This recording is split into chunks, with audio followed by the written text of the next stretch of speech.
নমস্কার, আমি সোনু। সোনু কিচেনে সকলকে স্বাগত জানিয়ে আজকে আমি ফ্রাইড রাইস বা পোলাও দিয়ে খাওয়ার জন্য একটা দুর্দান্ত স্বাদের ডিমের রেসিপি শেয়ার করছি বন্ধুরা। আশা করছি আমার সকল বন্ধুকে খুব খুব ভালো লাগবে। তো ভিডিওটি ভালো লাগলে অবশ্যই চ্যানেলটি লাইক শেয়ার সাবস্ক্রাইব করতে ভুলবেন না, আর কমেন্ট করে জানাতে ভুলবেন না রেসিপিটি কেমন লেগেছে। তো ভিডিওটি প্রথম থেকে শেষ পর্যন্ত দেখার অনুরোধ রইল। তো ভিডিওটি দেখতে থাকুন বন্ধুরা। এখানে আমি 3টে ডিম আর 3টে মিডিয়াম সাইজের আলুকে 2টো সিটি দিয়ে সেদ্ধ করে নিয়েছি প্রেসার কুকারে। আপনারা চাইলে কড়ার মধ্যেও সেদ্ধ করে নিতে পারেন। এখন আমি ডিম আর আলুর খোসা ছাড়িয়ে নিচ্ছি। ডিম আলুর খোসা ছাড়িয়ে নিয়েছি আমি এদিকে, এটা একটা সাইডে রেখে দিচ্ছি। এখানে আমি মশলা বানানোর জন্য একটা মিডিয়াম সাইজের টমেটো নিয়ে নিয়েছি, আর এখানে 2টো পেঁয়াজ নিয়ে নিয়েছি মিডিয়াম সাইজের, 12 থেকে 13টা রসুন কোয়া নিয়ে নিয়েছি, 1 ইঞ্চির মতো আদা নিয়ে নিয়েছি, 3টে কাঁচা লঙ্কা নিয়ে নিয়েছি। এগুলো আমি এখন একটা মিক্সির জারে একটু ঘুরিয়ে পেস্ট বানিয়ে নেব। আগে থেকে আমি চুলার মধ্যে কড়া বসিয়ে দিয়েছিলাম। এখন 2 চামচের মতো তেল দিয়ে দিচ্ছি। তেলটা গরম হয়ে গেছে, একটু হাতা দিয়ে নেড়ে চেড়ে নিচ্ছি পুরো কড়ার মধ্যে। 1 চিমটি হলুদ দিয়ে দিচ্ছি যাতে ডিমের মধ্যে একটা সুন্দর হলুদ কালার এসে যায়। তো ডিমটাকে আমি 2 মিনিটের মতো ভালো করে নেড়ে চেড়ে ভেজে নিয়েছি। ডিমটা ভাজা হয়ে গেছে বন্ধুরা, একটা সুন্দর কালারও এসে গেছে। এখন আমি ডিম ভাজাটাকে উঠিয়ে নিচ্ছি, আর ওই তেলের মধ্যে আগে থেকে সেদ্ধ করা যে আলুটা ছিল সেটাকেও দিয়ে দিচ্ছি। আলুটাকেও আমি একটু বেশ সময় নিয়ে ভেজে নেব হালকা লাল করে। তো ভাজা হয়ে গেছে আলুটাও আমার। তো আলুটাকেও আমি একটা বাটির মধ্যে উঠিয়ে নিচ্ছি।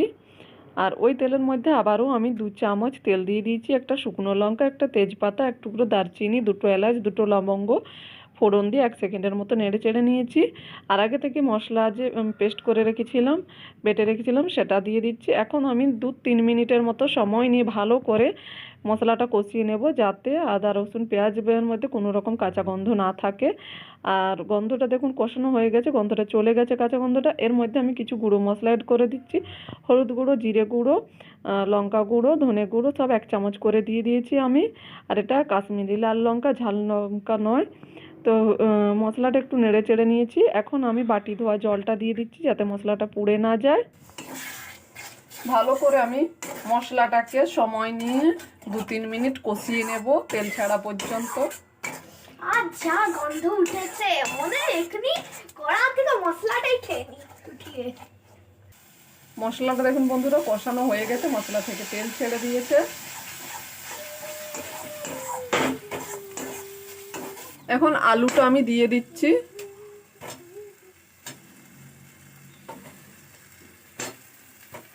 আলুটা দিয়ে কিন্তু আবারও আমি মশলা আর আলু একসঙ্গে 2 মিনিট ভালো করে কষিয়ে নেব বন্ধুরা। আর হ্যাঁ বন্ধুরা, যারা আমার এই ছোট্ট চ্যানেলটি আপনারা সাবস্ক্রাইব করেছেন তাদেরকে অসংখ্য অসংখ্য ধন্যবাদ। আর যারা এখনও করেননি তাদেরকে অনুরোধ রইল সাবস্ক্রাইব করে দেওয়ার জন্য বন্ধুরা। তো মশলাটা দেখুন 2 মিনিট সময় নিয়ে আমি কষিয়ে নিয়েছি। এখন আমি এর মধ্যে স্বাদ মতো লবণ অ্যাড করে দিচ্ছি। লবণটা ভালো করে মিশিয়ে নেব। এখন আমি এর মধ্যে হালকা উষ্ণ গরম জল ব্যবহার করছি বন্ধুরা।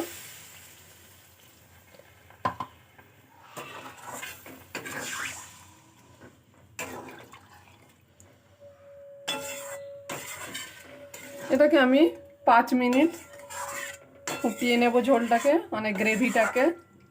এখন ডিমটাও দিয়ে দিচ্ছি।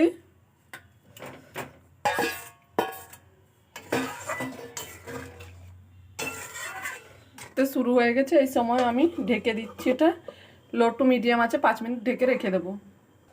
ঢাকাটা খুলে আমি এই সময় একটু চিকেন মশলা দিয়ে দিচ্ছি। আপনার যদি চিকেন মশলা না থাকে বন্ধুরা, চিকেন মশলার বদলে কিন্তু একটুখানি নুডলস মশলাও দিয়ে দিতে পারেন।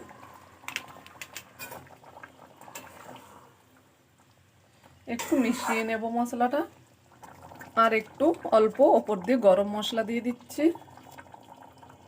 2টো চেরা কাঁচা লঙ্কা দিয়ে দিচ্ছি। এখন গ্যাসটা আমি বন্ধ করে দিচ্ছি। এখন একটা বাটির মধ্যে আমি ঢেলে নিচ্ছি। তো কত সহজেই দেখুন তৈরি হয়ে গেল ডিমের মশালা কারি। এই রেসিপিটা কিন্তু ভাত, রুটি, লুচি, পরোটা, পোলাও, ফ্রাইড রাইস যে কোনো কিছুর সঙ্গে পরিবেশন করতে পারেন বন্ধুরা।